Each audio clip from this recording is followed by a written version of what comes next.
మనలో ఎవడో ఒకడికి సడన్‌గా సక్సెస్ వస్తుంది. ఆ రోజు నుంచి వాడి నడక మారిపోతుంది. మాట మారిపోతుంది. గడ్డం పైకెత్తి జనాన్ని చూడటం మొదలుపెడతాడు. మిగతా వాళ్ళని పలకరించే విధానం మారిపోతుంది. బాబాలాగా అందరికీ బ్లెస్సింగ్స్ ఇచ్చే అవకాశం కూడా ఉంది. బయట మాత్రమే కాదు, ఇంట్లో వాళ్ళు కూడా అతని బిహేవియర్‌లో మార్పుని స్పష్టంగా చూస్తారు. అతను ఎక్కడికెళ్ళినా ఒక స్పెషల్ అటెన్షన్ కోరుకుంటాడు. నలుగురిలో అతనిచ్చే సమాధానాలు కూడా వేరే ఉంటాయి.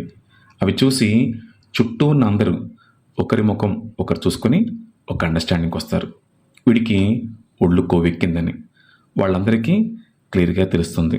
కానీ అది యారగెన్స్ అని అతనికి మాత్రం తెలియదు. అతను దాన్ని కాన్ఫిడెన్స్ అనుకుంటాడు. యారగెంట్‌గా బిహేవ్ చేసే ఎవరికీ ఇది యారగెన్స్ అని తెలియదు. అహంకారులందరూ దాన్ని ఆత్మవిశ్వాసంగా భావిస్తారు. ఆత్మవిశ్వాసం అంటే మన సామర్థ్యాలపై సరైన అవగాహన ఉండటం. అహంకారం అంటే మనం చాలా గొప్పవాళ్ళం అనుకుని ఇతరులను తక్కువగా చూడటం. అహంకారం రావడానికి పెద్ద సక్సెస్ రానక్కర్లేదు. ఇంట్లో ఒకడికి మంచి జాబ్ వచ్చినా, మంచి కారు కొన్నా చాలు, ఇంట్లో వాడి బిహేవియర్ మారిపోద్ది. వాడేం చెప్తే అదే వేదం. వాడి బిహేవియర్ గురించి కన్నతల్లి కూడా ఏమీ మాట్లాడదు. అందరూ వాడు చెప్పింది వింటారు. వాడేమో తను జీనియస్ అనుకుంటాడు.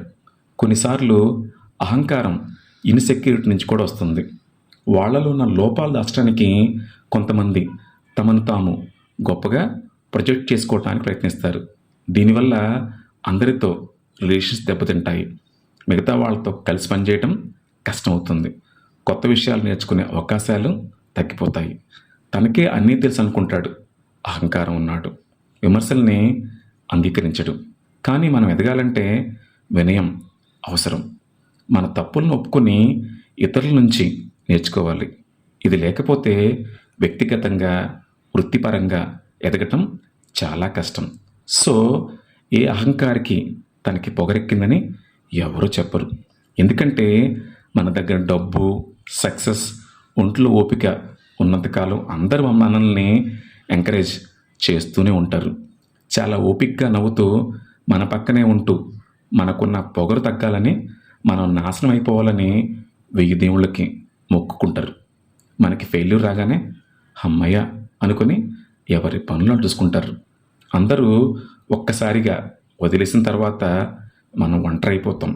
అప్పుడు కూడా అందరూ మనల్ని మోసం చేశారు అని అనుకుంటామే తప్ప వీటన్నిటికీ కారణం మన అహంకారమే అన్న విషయం తెలియదు. అందుకే మనలో అహంకారాన్ని మనమే గుర్తించాలి, జాగ్రత్త పడాలి. అహంకారం మన ఎదుగుదల, సంబంధాలు అర్థం చేసుకోవటం అన్నిటికీ అడ్డుగా నిలుస్తుంది. దాన్ని దాటాలంటే ధైర్యం, నిజాయితీ అవసరం. బలవంతంగా ఎప్పుడూ గౌరవాన్ని సంపాదించలేం. మన వ్యక్తిత్వంతో సంపాదించాలి.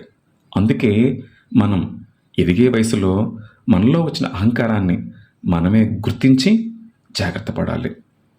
Arrogance is a barrier, one that separates people from connection, understanding, and progress.